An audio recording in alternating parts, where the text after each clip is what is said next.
আজকে জাতীয় ঐক্যমত্য কমিশনের আহ্বানে গণ অধিকার পরিষদের 10 সদস্যের প্রতিনিধি দল সংস্কার বিষয়ে আলোচনা করার জন্য এসেছে।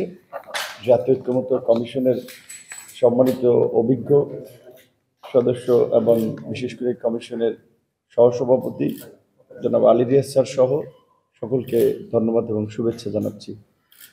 আমরা মনে করি আজকের এই আমাদের বসা এবং আজকের এই আলোচনা এটা বাংলাদেশের আগামীর অগ্রযাত্রার জন্য একটি গুরুত্বপূর্ণ অধ্যায় রচনা করবে, সেই প্রত্যাশা নিয়ে আমরা এখানে এসেছি।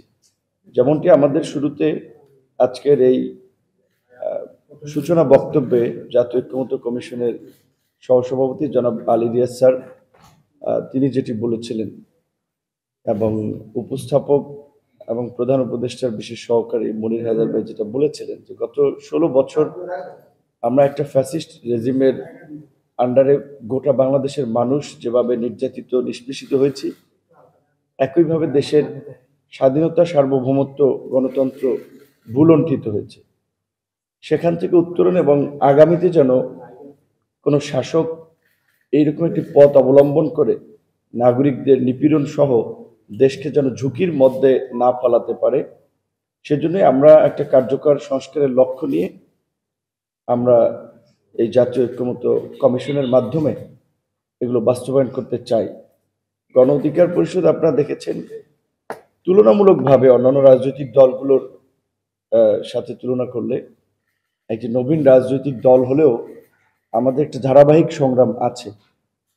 এই যে আজকের পরিবর্তন, যে বৈষম্য বিরোধী আন্দোলনকে কেন্দ্র করে 2018 সালে সরকারি চাকরিতে বৈষম্যের বিরুদ্ধে সেই কোটা সংস্কার আন্দোলন, 2018 সালে আজকের এই যারা বসা এখানে তাদের মাধ্যমেই সূচনা।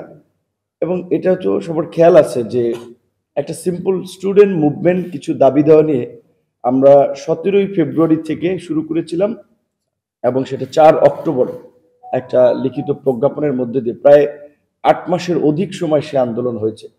এবং সে আন্দোলন করতে গিয়ে আমরা ধারাবাহিকভাবে হামলা, মামলা, জেল, কিন্তু আমরা কিন্তু হাল ছাড়ি নাই। যে তরুণদের যে হাল না ছাড়ার প্রবণতা, শেষ পর্যন্ত আমরা কিছুটা হলেও আমাদের অধিকার আদায়ে আমরা বিজয়ী হয়েছিলাম।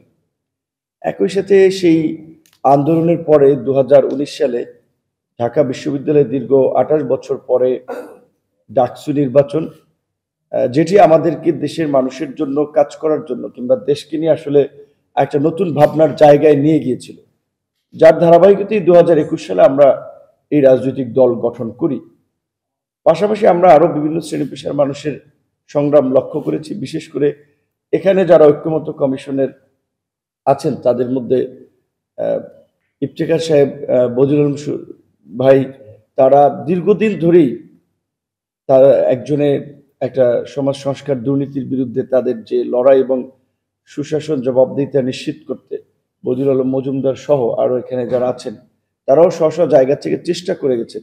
কিন্তু দেশের রাজনৈতিক আসলে প্রেক্ষাপট এবং বাস্তবতা এমন ছিল, চাইলেও এই সমস্ত মানুষের কিংবা আমাদের খুব বেশি কিছু করার ওই সময় ছিল না। কিন্তু আমরা একটা প্রেক্ষাপট তৈরি করতে পেরেছি এই জুলাই গণ অভ্যুত্থানের মধ্যে দিয়ে। কাজেই আমরা সকলে যেন আসলে একটু জোর দিয়ে হলেও কমিটেড থেকেও যেন দেশ জাতির বৃহত্তর স্বার্থে এই কার্যকর সংস্কারগুলো আমরা বাস্তবায়ন করি। এই সংস্কারের ক্ষেত্রে যেন অবশ্যই ব্যক্তি, দল, গোষ্ঠীর চেয়ে আমরা জাতীয় স্বার্থ এবং দেশকে যেন প্রাধান্য দিই, এটাই আমাদের আজকের এই কমিশনের কাছে আমাদের চাওয়া। এবং একই সাথে কমিশনের মাধ্যমে যেহেতু হেড অফ দ্য গভর্নমেন্ট আমাদের সকলের সম্মানিত প্রধান উপদেষ্টা ডক্টর মোহাম্মদ ইউনূস, তারই যেহেতু তারা মনোনীত টিম, তাদের মাধ্যমে প্রধান উপদেষ্টার কাছে আমাদের এটি আহ্বান থাকবে, যে কোনো মূল্যে যেই সংস্কারগুলো আলাপ আলোচনার মধ্যে দিয়ে ঠিক হবে সেগুলো এই সরকারের অধীনেই বাস্তবায়ন করতে হবে। ধন্যবাদ।